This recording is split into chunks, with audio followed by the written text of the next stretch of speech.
welcome to another Wednesday Business Connection Luncheon.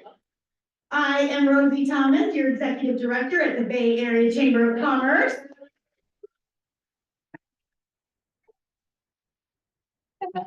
I wore my trusty cow shirt to remind you that we are selling beef tickets all the way up until Economic Outlook Forum. Anyways, let's get to why we're here today. Programs for the month of October are sponsored by Cardinal Services. So let's give them a round of applause. Today, we will not have our normal time of our 30-second around the rooms. Sorry about that, but in the interest of time and getting to this very important forum, we are going to cut that out, and I'm going to introduce instead your retired longtime chamber director, Tim Slater.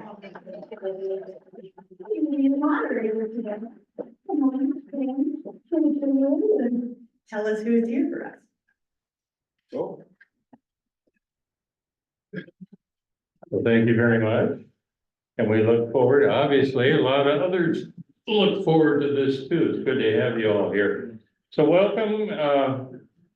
This forum today, we look to gain a better understanding of each candidate's vision and expectations for our Oregon coast. The format will be as follows. There'll be a 3-minute opening statement by each, 2-minute responses to the questions, with alternating who starts which question. 2-minute closing statements. Our timekeeper is once again the famous Andrew Brainerd. Hey, Andrew. And he has, what do you show? 1 minute. Okay, a 30-second. And stop or you'll be escorted out. Okay, so that will work pretty well. We ask the audience to refrain from boos, cheers, or applause until the end of the presentation, because that sort of cuts down the number of questions that you could ask of people. And let's begin with that. I'll start with bios. Congresswoman Val Hoyle. Congresswoman Val Hoyle has built a career fighting for working people. Before entering public service, she worked in retail sales and international trade for 25 years. Val then served as the majority leader in the Oregon legislature and as Oregon's labor commissioner, where she fought to expand apprenticeships and job training programs and ensure workers were paid the wages and benefits that they were owed. In Congress, she sits on the Natural Resources and Transportation and Infrastructure Committee, where she has continued fighting to represent the interests of Oregonians. Go ahead, you can clap for that.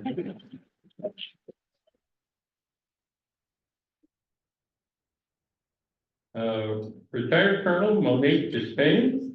Monique served our nation for 30 years in the U.S. Air Force, the Air Force Reserve, and the Oregon Air National Guard, retiring in 2019 with the rank of colonel. For 20 years, she served as a lawyer with the Judge Advocate General's Corps in various locations, domestically and overseas, developing policies, handling investigations, and advising senior commanders on military justice and ethics. In private practice, she's an attorney and an advocate for crime victims, businesses, government transparency, and common sense policy reform with a demonstrated record of integrity. She has lived in Oregon since 1995, where she raised her twin boys, now 26, in Eugene. Monique is running for Oregon's 4th district to bring an independent voice to Congress and fight for policies that reduce crime, tackle the homeless crisis, secure our borders, stop the flow of deadly drugs, and restore a prosperous, affordable economy for all. Okay.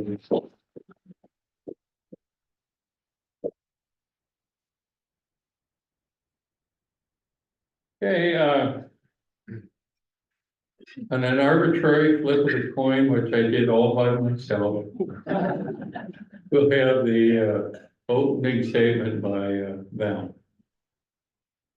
Thank you so much. Many of you know me as your Congresswoman, but I'd like to let you know more about who I am and why I'm running for re-election. I grew up in a union household. My grandfather was an Irish immigrant who came to this country so he could practice his religion and to find a better life and economic opportunity. He joined the laborers union and built bridges. My father was a firefighter and became president of that union to fight for better wages, hours, working conditions, and to give us better opportunities than he had. I worked a union job to put myself through community college and then became the first person in my family to graduate with a 4-year degree. I had a successful 25-year career in retail sales management, manufacturing, distribution, and international trade. We moved here in 1999 on the basis of the reputation of the school district and the quality of life. We knew this is where we wanted to raise our family. In 2010, I ran for the Oregon House because that's where education policy and funding decisions are made, and I wanted to make sure we had a strong public education system. Along with Kathy McEwen and Arnie Roblin, I focused on being a voice for people outside the Portland metro area and brought my strong ties with labor and extensive private sector business experience to the table. I became Oregon's labor commissioner in 2018, and when Peter DeFazio decided to retire, I made my decision to put my hat in the ring. We were the first class that came in after January 6th, and many of us stepped up because we knew it was important to preserve our democracy. I won a very highly contested primary election and a highly contested general election. And my husband, Stephen, and I, we celebrated our 33rd wedding anniversary this last August. We have 2 children and 1 grandson. And other than being a mother to my children, serving this district in Congress has been the greatest honor of my life. I'm running for re-election to continue to bring Oregon taxpayer dollars back to our local communities, to invest in local priorities to serve the district to the best of my ability. I look forward to answering all your questions today, and I want to thank you all for being here.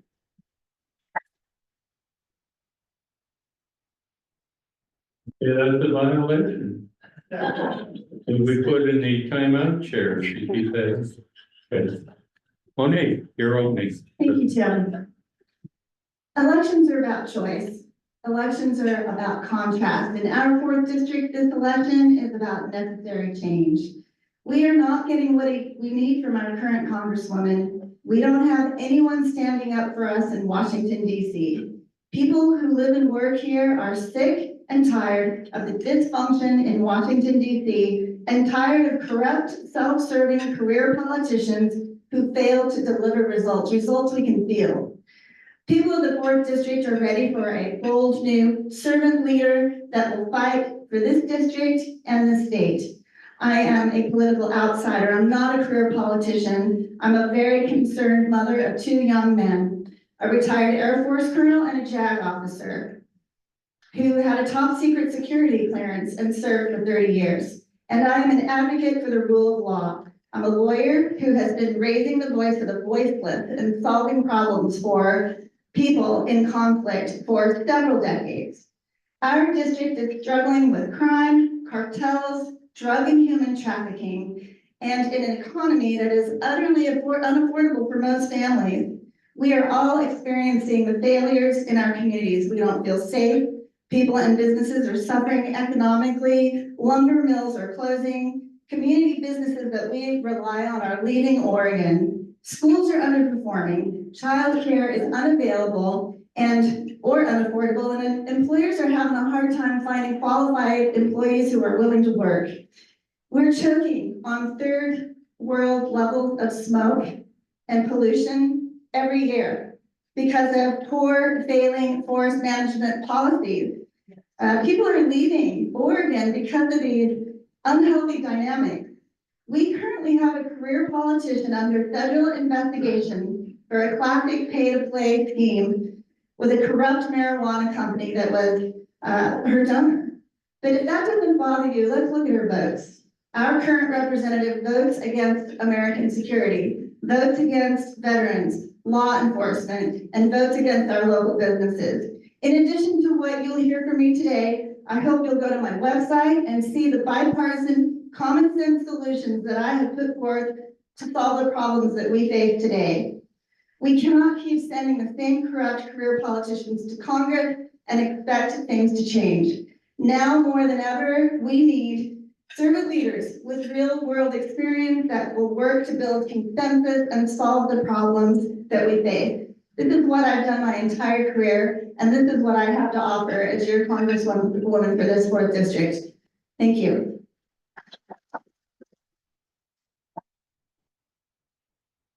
Thank you, Monique. Get it out of your system. Okay. And at the end, you can do all the great stuff, shout, cheer. Anyhow. First question to Monique. Housing shortages are an issue nationwide, with Oregon among the most critical states. What will you do to alleviate the housing shortages that we are facing? I would make every effort I could to get government out of the way. And by that, I mean reducing permitting, regulations, all of the red tape that every builder, every business owner, every person who wants to build a house is facing before they can even break the ground. I hear reports from the field, from the district, of spending $100,000 before you can even break the earth to build your $400,000 house or $300,000 house. That is a government in the way. We need to inspire, government needs to be a partner in inspiring economic development, and that is one way they can do it. Another thing we can do is start using common sense and accessing our own natural resources. We're importing more lumber from other countries than we're producing right here in Oregon. It's one of the richest timber forests in the world. That's just defying common sense. We need to get back to thinking about what's good for the people that live here, and government is to support, not get in the way of the people who live and work here and want to build homes. Thank you. You need the question again? No, sir. Okay. So housing is one of the most severe problems, and it underlies everything else. So the place in this district, in the 4th district, that has the lowest vacancy, the highest vacancy rate is Eugene at 1.6%. Everywhere on the coast, it's 0.5% or less. Now, because I served in the legislature and I serve in Congress, I understand that the permitting issues are changed at the state and local level. So what I've done in Congress is I've brought money back to each community to pay for programs that the community prioritizes. For instance, we brought $4 million to North Bend to invest in workforce housing. Every single employer I talk to says one of the hardest issues is that their employees can't find housing. From trying to recruit doctors over at Bay Area Hospital, or trying to find people that can work in manufacturing plants. So again, my job is to make sure our taxpayer dollars come back here and aren't sent to other states. The solution for Eugene, the solution for Lincoln City is going to be different than Roseburg or Brookings or Coos Bay. It is not for the federal government to decide what should be done and how that money should be spent, but it is my job to bring that money back so that we can use it and it doesn't get sent somewhere else. Thank you. The next question, we'll start with you, Val. To be, what is your plan to bolster Oregon's infrastructure, including roads, bridges, freshwater and wastewater systems? Thank you. I have brought in over $86 million specifically to invest in infrastructure. When I got into Congress, I worked to make sure I could get on the Transportation and Infrastructure Committee following Peter DeFazio, we had representation for 32 years on that really important committee. It wasn't easy as a freshman, but I was able to do it. I'm on the Water Subcommittee and the Highway and Transit Subcommittees. I'm also on the Natural Resource Committee, on the Water, Wildlife, Forestry Subcommittee. So these are things I deal with every day, and they're very connected, but I will come back to, I've had over 200 in-district meetings, a number of town halls, and what I do is listen to local communities and ask them what they need. Everything from communications for law enforcement and fire, to investing in roads, to making sure that we prioritize building and expanding the Port of Coos Bay with the Port of Coos Bay Intermodal Project. In the 1970s, the Port of Coos Bay was the third busiest port in the world. And there is no reason why we can't be a solution to the supply chain congestion issue. With the Port of Coos Bay Intermodal Project, we can reduce supply chain congestion on the West Coast by 10 to 12% and bring 8,000 jobs to this community. And in order to do that, we're going to need housing. So we're working on all of those things. But again, working with the local community, regardless of whether it's in the blue part of the district or the red part of the district, that's the job I've done. And I'd like to continue to do it for 2 more years. Thank you. Monique? Will you read the question again, please? Yes, I can.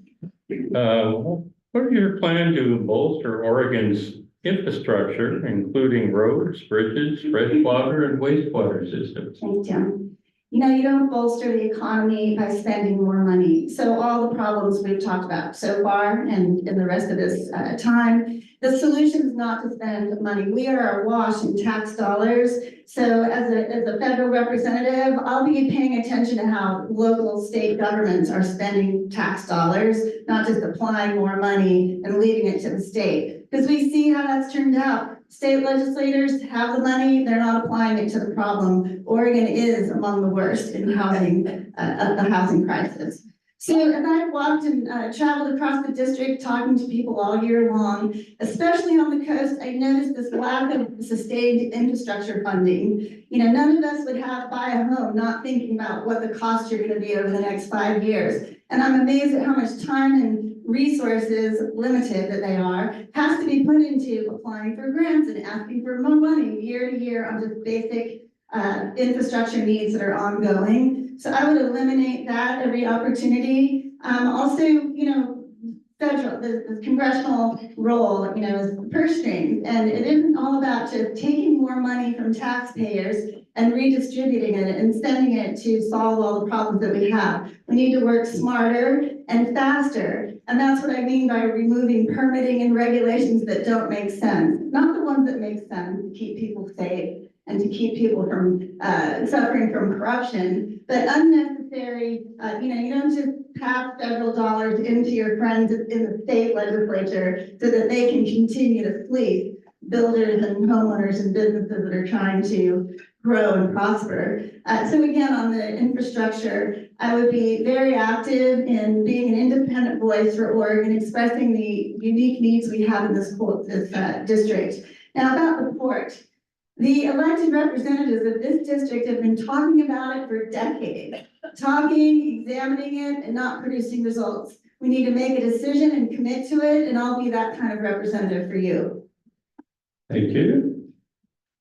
Next question starts with you, which is, what are your views on energy diversity, including traditional sources and alternative sources such as wind, wave, solar, and hydrogen? We need to explore all energy sources. I am a big advocate for clean energy. We need to protect our God-given resources in this planet Earth. There's no doubt that humans have an impact on this planet with the activities that we humans have. I support scientifically based development of clean energy, but not at the expense of common sense, and not passing on the onerous expense of research to the ratepayers, to the taxpayers.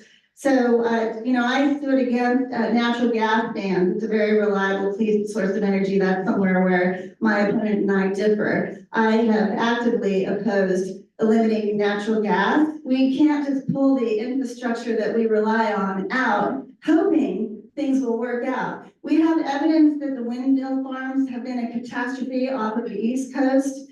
And thank God, I think probably it was just a strategic retreat, but we will have to be vigilant about Boeing's rogue activities to roll into Oregon and just have their way with us here in Oregon. And it's because Oregon's vulnerable to that, because nobody is sticking up for Oregon. I want to be that independent voice that sticks up for Oregon and objects to things like wind farms to send electricity down to California. I want to support measured, scientifically based developing new sources of energy. But again, we don't have the electricity that we need to go 100% electric. We need to be smart about it, and we all need to get on the same page about it and make progress. Thank you. Well, Thank you. I just want to correct something. I think Ms. Despain misspoke, saying that we haven't brought anything for the Port of Coos Bay. And for any of you in the room who have been working on this project, I apologize. But what Peter DeFazio and I did was went to testify to make sure that the land use laws were changed so that we could dredge so that this project could go forward. We lobbied to get $50 million from the state government. We went to the administration, brought a cabinet level official out here, which we have not done before, and the president put together a strike force. And within the next 5 weeks, we expect to be getting $60 million in grants to work on that port and to upgrade rail. So that correction. In terms of clean energy, we are seeing the effects of climate change.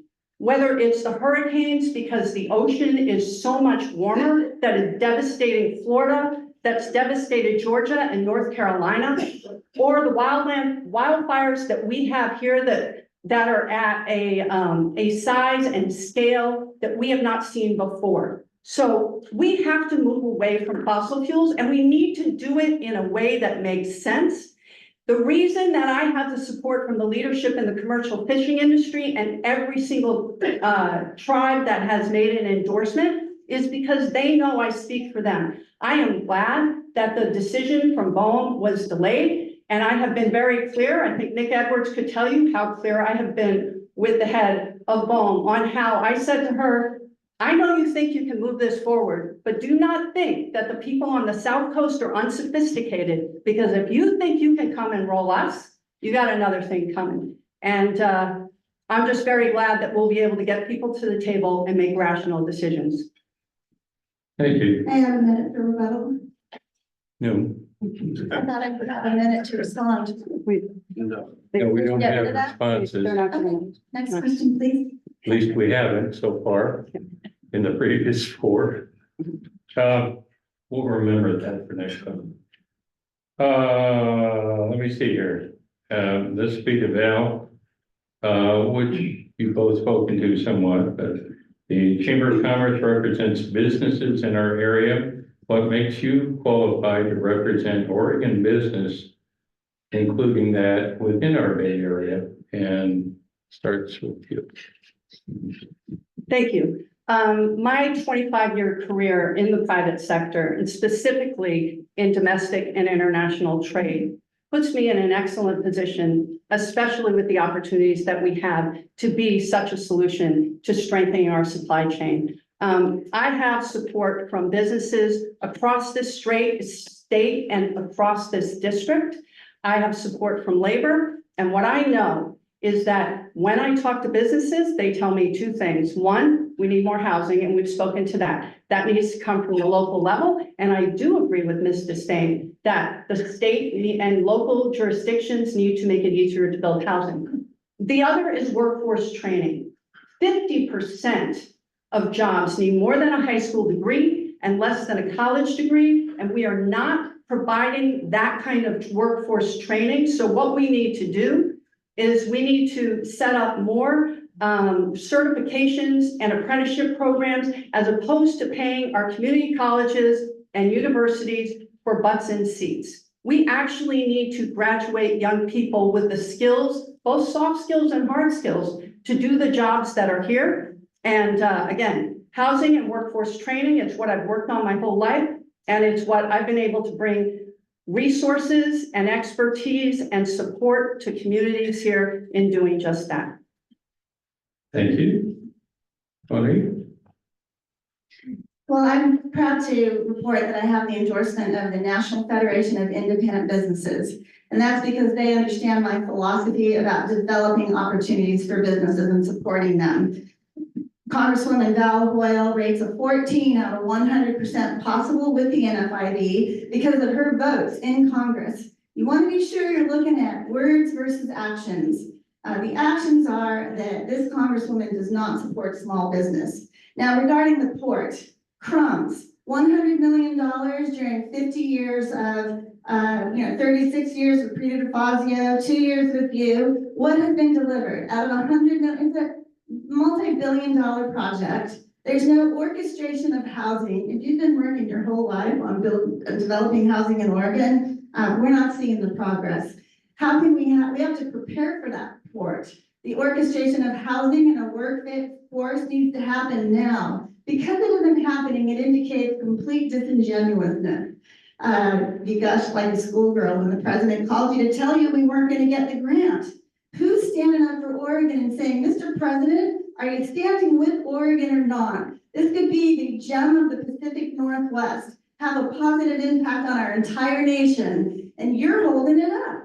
Who's holding it up? Let's do this, Mr. President. That's what I'm going to deliver for Oregonians. That's the independent voice. It doesn't matter which president it is. If they're calling to tell us they've let us down again, I'm going to stand up for you. Again, it's disingenuous. $100 million, 10 million of that went to permitting. Permitting on the 100, to decide on the project that they say they're committed to. They delivered crumbs. So as I say often, all progress begins with telling the truth. Also, the proof is in the pudding. We're not seeing any housing going in. We're not seeing a workplace development. We're not seeing schools improving. We need that progress in order to support the report. Thank you. Maya, on the stage. There we go. Our next question, which you've actually looked at a little bit before, so this will give a chance to expand on things. And we'll start with Monique. It's what are your views on rebuilding industry on Coos Bay, which we talked about once a thriving port, including the North Point container terminal? We have talked about it. It's time to get off the fence and make progress in an orchestration of effort, knowing that we'll need the housing, we'll need the infrastructure, we will need the workforce, and we need to attract businesses. We do that by supporting businesses right now, eliminating barriers right now. We can also inspire the economy of this entire district by accessing our natural resources.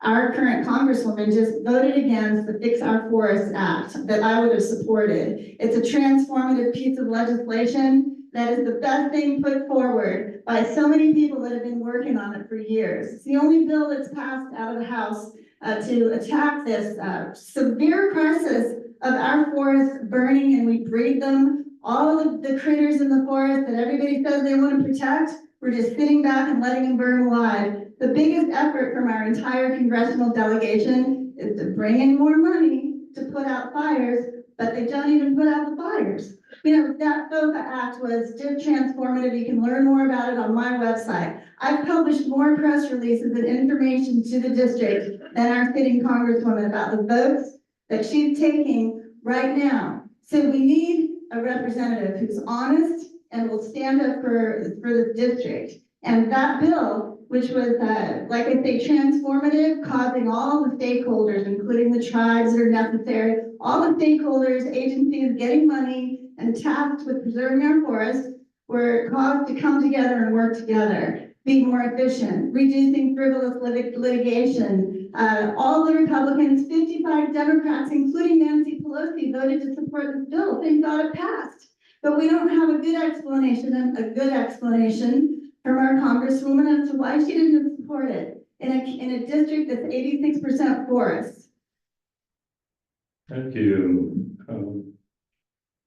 Port of Coos Bay. Port of Coos Bay. So again, I just want to look out. There are so many of you that have worked on this project, and over 36 years, there have been many different projects that have been started, and this one has gotten further along and has more widespread support than anyone that we have had since the timber industry crash. And it is a great opportunity. And the fact of the matter is, we didn't get the mega grant because the I-5 bridge was further ahead in the process. So what we did was came back to the table, said to the administration, we need the resources to expedite our permitting. We need the resources to make sure that we can make this happen. And they put together a task force full of people from the state, local, level and North Point. The other thing is when North Point applied for their grants, I went to them and said, you need to take this back to the drawing board and add in what you are going to do to build workforce housing, because you can't come here and build this port and run this port with the housing that we have now. So that is actually part of their plan. This is a private-public partnership, will bring jobs, and I will address my vote on that forest bill. I think it's great, it's important. What I tried to get in there was money to make sure that we made permanent the increase in the wages for our wildland firefighters, without which we will lose 30 to 50% of our firefighters right before our next season. And also to pay for the good work. The bottom line is no money, no mission. Without the money, it's just words, and I'm not going to do performative things. But Ms. Despain, yes, she has put out more press releases than I have. I'll admit that. Thank you. Next question, which we'll start with you, Val. America and Oregon are not as safe as they once were. What will you do to increase funding and support for public safety? So this is something that I've been very focused on because I come from a family of firefighters and police officers. Again, focusing on investments that our local law enforcement have asked for, which is improvement in communications. What we saw in the 2020 fires, where there were places in each of our counties where firefighters would be that they could not tell anyone what was happening. We have sheriffs that are out in our rural communities that cannot radio back when there's a problem, and that's not a place we want them to be in. There is a reason why I am the only candidate in this race to have received the endorsement of ORCOPS, the largest law enforcement organization in this state. It's the Coalition of Police and Deputy Sheriffs.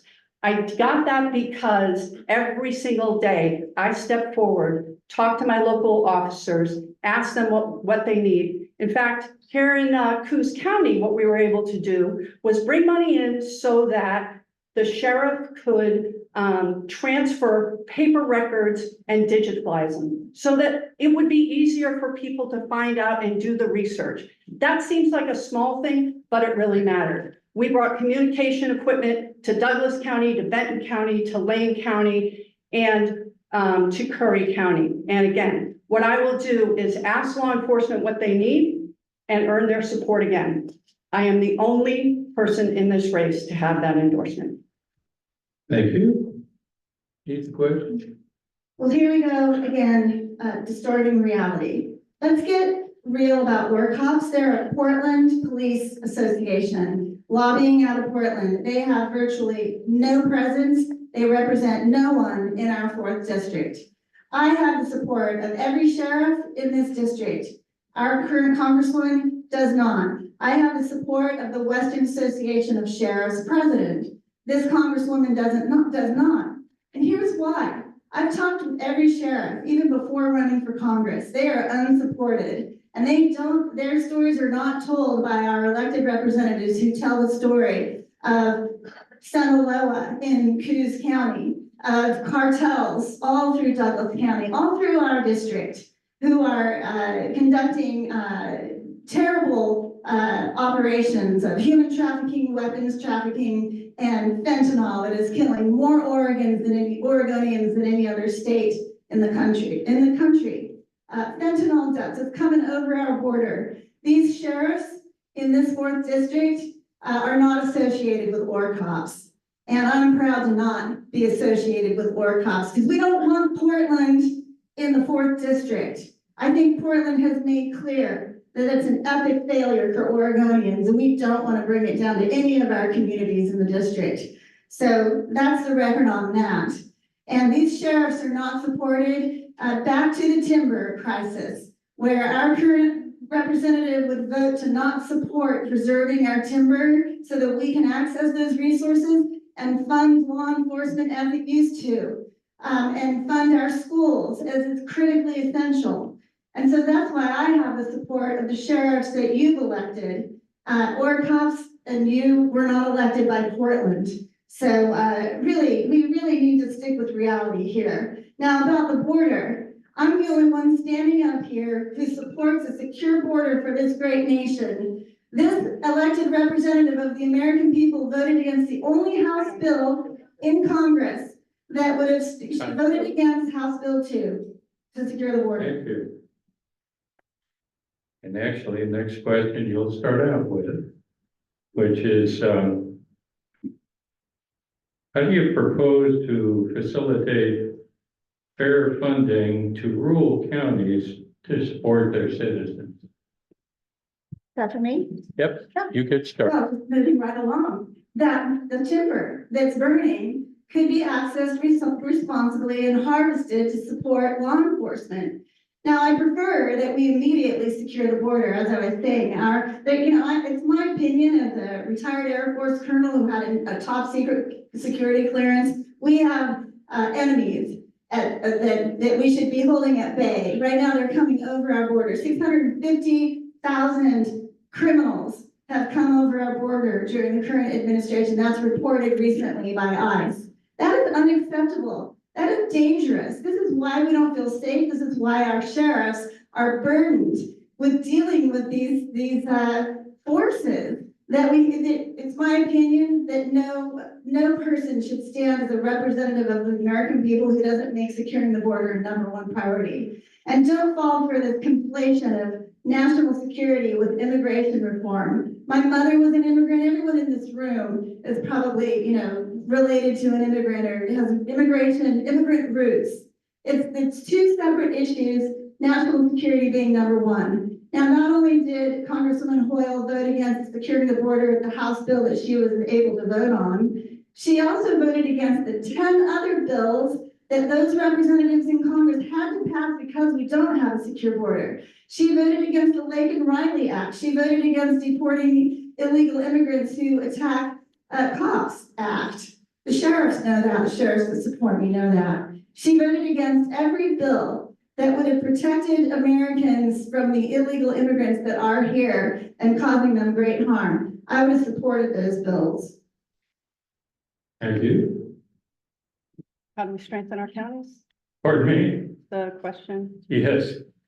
Sort of lost it in that one. Okay, how do you propose to facilitate fair funding to rural counties to support their citizens? So first of all, and again, I'm sure it's a forum, you get nervous, but you have the support of 3 of the 6 sheriffs, not all the sheriffs, isn't that correct? No. You have the support of the Wayne County Sheriff, you have the support of the Benton County Sheriff, you have the support of the Lincoln County Sheriff. And what's notable is you don't have the support of any of them. They stay neutral. I asked them to stay neutral. They're not so neutral. But you're right. I've talked to them. And or And that was the it's first not, time you I'm talked sorry, to it's them. my turn. It is my turn. So ORCOPS is not just representative of Portland police officers. The current president isn't a Portland police officer. The previous president was a Lane County police officer. They represent police officers and deputy sheriffs throughout this district. So I just want to correct that.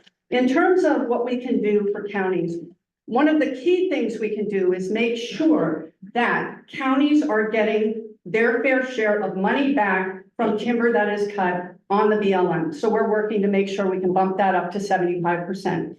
Also, making sure that we're spending money up front to clear out debris and cut timber so we don't have the large fires, as opposed to just writing an unlimited check after it burns. We also need to have mills. So I'm working with Senator Wyden on a tax credit for mills to make sure that we don't lose any more of the mills here and that we are able to harvest the timber and use the timber that our natural resources will provide us. And finally, we are working on tribal co-management. Tribes have managed our forests for millennia. They knew what they were doing then. They know how to do it better than we're doing now. And I think our tribes can be a big solution to help us manage our forests. Thank you. And our last question today will be, starting with Val. How will you work to provide fiscal accountability in Congress? Fiscal and financial, I guess. So, thank you. I think this is incredibly important, especially with the national debt. One of the bills that I voted against, was the National Defense Authorization Act. The Pentagon has failed 6 audits, has never passed an audit. It is like a black hole of money coming in. What I have done is work towards making sure that we can have more transparency. I want to make sure that every dollar that is spent for the right reason, and is spent in a way that gives the maximum benefit to our local communities. And again, the solution for Eugene, the solution for Corvallis is going to be vastly different than the solution that we have in Coos Bay, in Gold Beach, in Lincoln City. So those are the things that I focus on, and I talk about it all the time, every day, with every bill that comes in front of me. Thank you.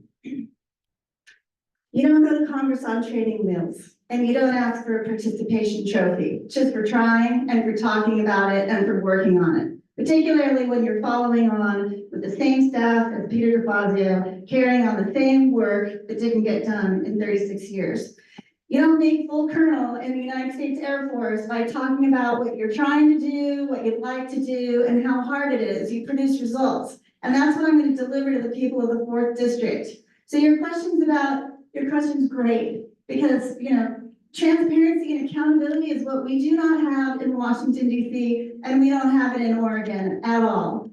I could regale you with stories of unaudited federal expenditures right here in the state of Oregon, but even when they're audited, they don't even take any action to fix it. So I'm running on a public safety platform, you can probably tell, economy, getting back to a prosperous economy, driving down this runaway inflation that's crushing every age group, everybody, and on government transparency and accountability. And it starts in Congress with our elected officials. Instead of just doling out more money, billions of dollars for firefighting, for emergency housing, for homelessness, and just sending more money every year, expecting that it's just going to magically fix itself. We have ample notice that the money is not being applied where it should be. If we talk about homelessness, hundreds of millions of dollars coming into the state of Oregon to allegedly help lift people out of the trap of addiction and homelessness and mental illnesses, yet we remain the state #1 for having the fewest beds for the mentally ill. It's all talk, no action. If you want to start seeing things change in this district, I urge you to consider me and look at my website, learn more about what I have written there and my vows to this district. Don't believe all the ads that you see, these 30-second parachuting in with lies about me. That's because we're over the target, and you're going to see change if you elect me to be your representative. Thank you. Don't get early. Now we'll go to closing statements, and we'll start with Monique. 2 minutes. We have a unique opportunity in this election. We have the chance to change everything we just talked about, this cycle of dysfunction, partisan politics in Washington, and career politicians who just walk right into it and just act like a party stamp. I am not a career politician. I'm a retired Air Force colonel, and I'm a JAG officer, and I'm an advocate for the rule of law and accountability. I've been an advocate for the voiceless my whole career, and that's what I want to do for this 4th District. I want to provide this struggling 4th District of Oregon with a voice in Washington, D.C., because we've had enough. And I'm inspired to do all of this because I'm the proud mother of 2 boys. And by the way, you said I want to ban IVF. I was fortunate enough to access the miracle of IVF, and I would never restrict that, never get the government involved in such a personal issue and ban it. What our district needs is a bipartisan voice. Our current Congresswoman ranks among the lowest of the 435 people in Congress being bipartisan, lacking bipartisan ability to work with others that you might disagree with and deliver results. And that's why we're not getting results. I'll work with anyone who wants to deliver results for this beautiful district. We don't need another party rubber stamp. somebody who's afraid to stick up for you because she might lose her job. We don't need that anymore. It's killing people literally. I will never put campaign donors first before all of you. Throughout my entire career, I have brought people together to solve problems. I didn't get to say I'm trying, I'm working at it. We've been talking about it for years, I know, but I really want this to work out. I've delivered solutions for people in conflict on things they could never agree on, and then they came to the middle on the consensus. And that's why we're gonna change things in Oregon, because everybody wants public safety. Everybody wants a healthy economy, and we can't expect different results. I'd be honored to have you vote and represent you in Washington, D.C. Thank you.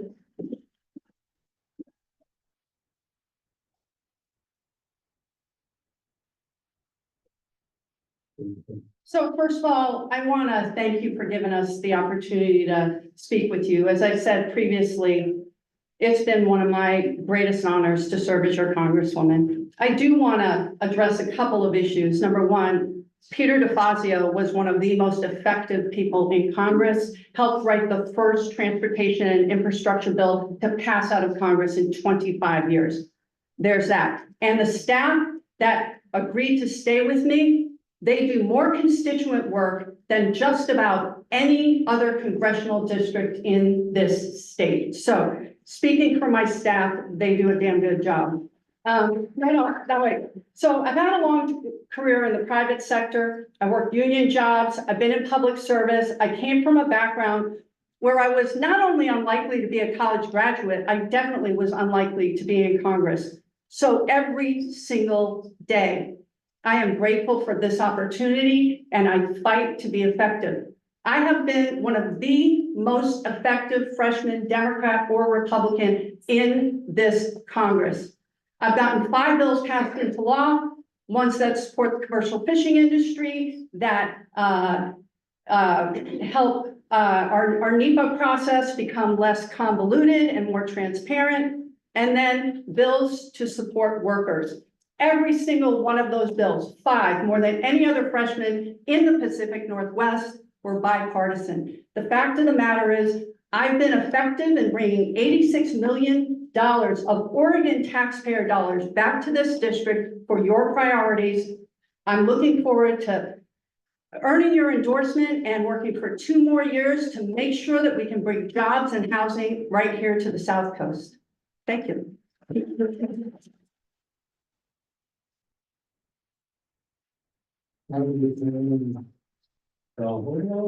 Colonel Monique Despain. Yeah. I'll get that right eventually. Thank you both very much for being here. Now you can, okay.